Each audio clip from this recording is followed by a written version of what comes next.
January 17th, 1971 was the date of Super Bowl V between the Baltimore Colts and the Dallas Cowboys. Entering this Super Bowl, both teams had a ton to prove. First, the Baltimore Colts were coming off of one of the worst Super Bowl losses in NFL history a couple years prior against the rival league AFL's New York Jets, who came in as major underdogs. The Colts were about to be validated as one of the greatest teams in football history, period, as they went 15-1 and won their NFL championship game. Before the Super Bowl, New York Jets quarterback Joe Namath had guaranteed the New York Jets would beat the Baltimore Colts in a stunning upset. And that's exactly what happened. The Colts were favored to win Super Bowl III by 18 points and ended up losing to the Jets 16-7. The following season, they finished 8-5-1 and missed the playoffs entirely, and Don Shula left for the Miami Dolphins job. New head coach Don McCaffrey led the Baltimore Colts back to greatness, finishing 11-2-1 and making the playoffs once again, beating the Bengals and Raiders to make it to Super Bowl V. The narrative surrounding the Colts in Super Bowl V was they were trying to get back for what they lost in Super Bowl III, while the Dallas Cowboys narrative was they were always deemed as next year's champions. Head coach Tom Landry had led the Cowboys to relevance, but in NFL championship games against the Green Bay Packers, they fell just one game short of the Super Bowl. 1970 was looking like it would be a lot different, as they finished the season at 10-4, won the NFC East, and beat the Lions and 49ers to make it to the Super Bowl. So now it's time to play in the Orange Bowl in front of a little over 79,000 people. All of these fans are expecting a great game between the NFL's two best teams, but what they ended up getting was a comedy show, as you're about to see in these highlights. Really quick, before we get to the rest of this video, we at Raving Sports have a brand new clothing line dropping, only available this week. We wanted to make a high quality winter themed drop, and if you think it looks cool, then it'd be very much appreciated if you supported us in that way. And now, back to the video. Early on, Cowboys quarterback Craig Morton connected with running back Dwayne Thomas on an early pass, but then later on in the drive, Craig Morton almost got intercepted by the Colts. He dropped it like a stupid idiot! A true indicator of what was to come later on in the game. The Cowboys did everything they could to try and march downfield on their opening drive, but it was to no prevail. The Cowboys were forced to punt on their opening drive, indicating that it was going to be a very long day defensively. But the Baltimore Colts must have felt the same way after their opening drive, as they were forced to punt. The early drives from both teams were indicators that this perhaps was going to be a very defensive game.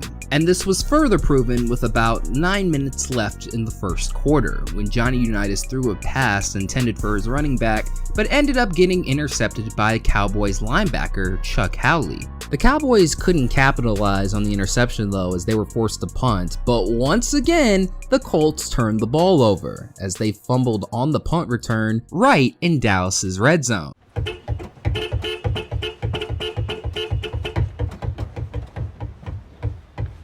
Still, the Colts defense held their own and was able to hold the Dallas Cowboys to just a field goal. Towards the end of the first quarter, the Dallas Cowboys hit on their biggest play thus far, Craig Morton's 41-yard pass to wide receiver Bob Hayes. This set them up in the red zone, but they were unfortunately not able to capitalize on that wide open screen pass, and once again, the Cowboys were 3 and out in the red zone and had to settle for yet another field goal, putting the score at 6-0. The Colts needed to quickly show that they had some type of life in them on the next drive, and that's exactly what happened on a very wacky play as Johnny Unitas completed a 75-yard pass to John Mackey for a touchdown.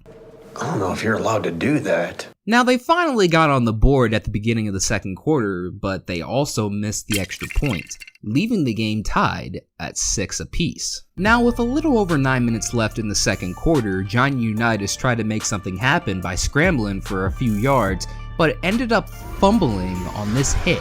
This meant that the Colts so far had 3 turnovers in the first half. It would be up to Dallas to finally take advantage of the turnover, and that's exactly what happened, as Craig Morton connected with Dwayne Thomas on a 7-yard touchdown pass, and with the extra point being good, the score was now 13-6. But on the next drive, the Colts continued to shoot themselves in the foot as John Unitas threw yet another interception, now totaling the turnover tally to 4 thus far for the Colts. But on that same play, quarterback Johnny Unitas, who was already having one of the worst games of his life, would be knocked out of the game entirely with an injury, and in his place would be the backup quarterback, Earl Morrall. On the Colts' final drive of the second quarter, he had them in the red zone and almost led them to a touchdown, but overthrew Tom Mitchell.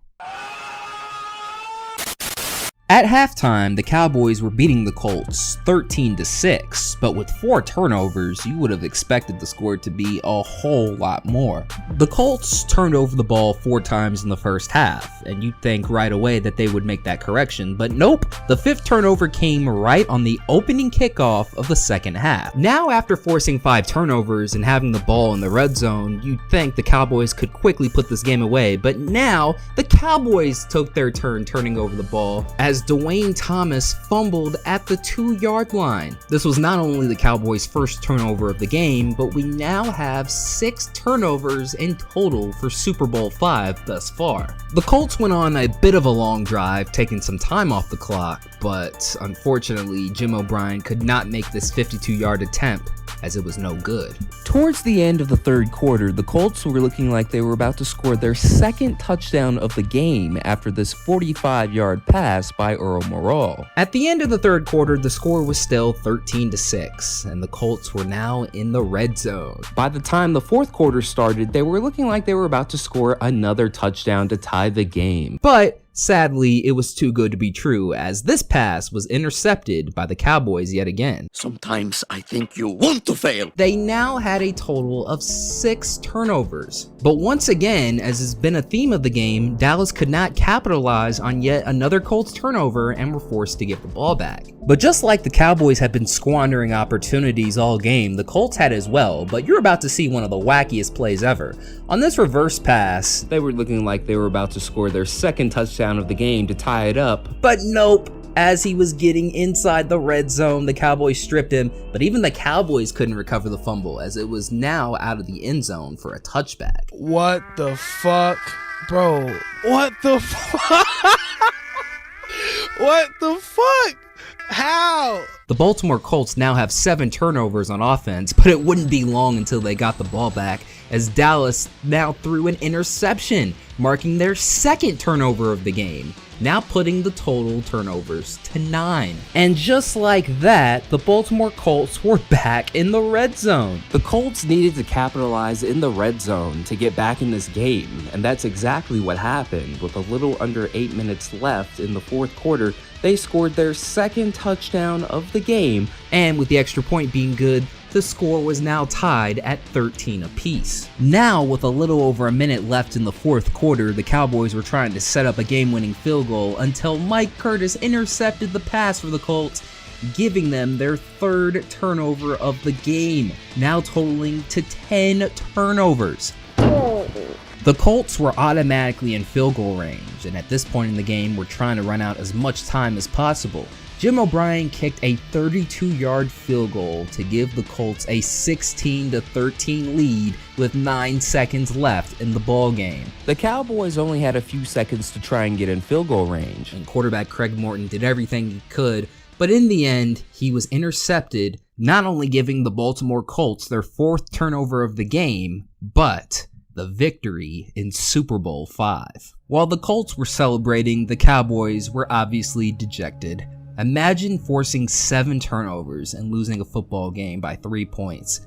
That's brutal. But as for the Baltimore Colts, it looked like they had finally avenged the demons of Super Bowl III. But at what cost? This was definitely one of the Super Bowls of all time, if you want to call it that. Super Bowl V has since gotten a few nicknames. First the Blunder Bowl, the Blooper Bowl, and the Stupor Bowl. This is because of all of the mistakes that took place during the game. A combined 11 turnovers set the Super Bowl record, with 5 of them coming in the fourth quarter. Not only did you have extremely poor play, but a bunch of missed opportunities based on all these turnovers. Heck, there were even a ton of penalties in the game alone from Dallas, as they had 10 penalties for 133 total yards. The game was so bad that the most valuable player award went to the losing team, as linebacker Chuck Howley won it with his 2 interceptions. Because of all these factors, the game is largely regarded as one of the worst Super Bowls ever. Because of how embarrassing the game was, you could even make an argument that it is the worst based on all of the turnovers. You also have to take into account that both of these teams had a ton of pressure entering this game. Now, of course, it's a Super Bowl, every team's gonna have pressure on them, but with the Baltimore Colts coming off of the Super Bowl III embarrassment and the Dallas Cowboys always being anointed as next year's champions, there was a ton to prove in this game from both sides. And from the way both teams played, they definitely put a ton of pressure on themselves, leading to one of the biggest blunders in Super Bowl history. This Super Bowl was so bad that even some of the winning players on the Baltimore Colts still to this day have regret on how badly they played, even though they still won the game. I know there have been quite a few bad Super Bowls over the years since then, but based on the turnovers, penalties, and really the rest of the blunders that took place in this game, you can make a case for Super Bowl V being the worst. Now, what ended up happening to both teams after the Super Bowl? Well, the following season, the Dallas Cowboys beat the Miami Dolphins to avenge their Super Bowl loss from the year prior, becoming world champions for the first time under Tom Landry. Tom Landry would eventually lead them to another Super Bowl victory, with his 1970s teams being regarded as one of the greatest ever. Now, as for the Baltimore Colts, this would be their last Super Bowl victory in Baltimore, as they would leave in the 1980s to move to Indianapolis. But as I stated earlier, this Super Bowl was bittersweet for the players on the Colts who had experienced the Super Bowl III loss, as they had put so much pressure on themselves to try and be perfect against the Cowboys that day, and it ended up backfiring with 7 turnovers and a whole bunch of other missed opportunities. But at the end of the day, despite their performance in the Super Bowl, they still won it. But even a win in Super Bowl V could do very little to tear down the demons of the Super Bowl III loss. Imagine winning a Super Bowl and feeling like it wasn't enough. Here's the snap.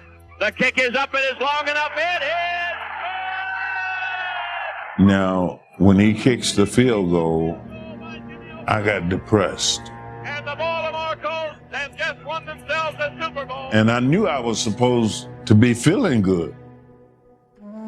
Finally did it, world champions. I wasn't feeling that way. I couldn't really feel as happy as I wanted to feel, because I was supposed to look at my other ring from Super Bowl III and say, well, I got 2, and I couldn't do it. That loss, Christ, almost 40 years ago, is the grave baggage. Super Bowl III. I still haven't gotten over it. Doesn't help that I won 200, made a bunch of things, a bunch of war. It doesn't mean flip to me. It's losing that Jet game. Until this day, they'll have that game on, and I turn away right away, because I don't want to have no dreams about it.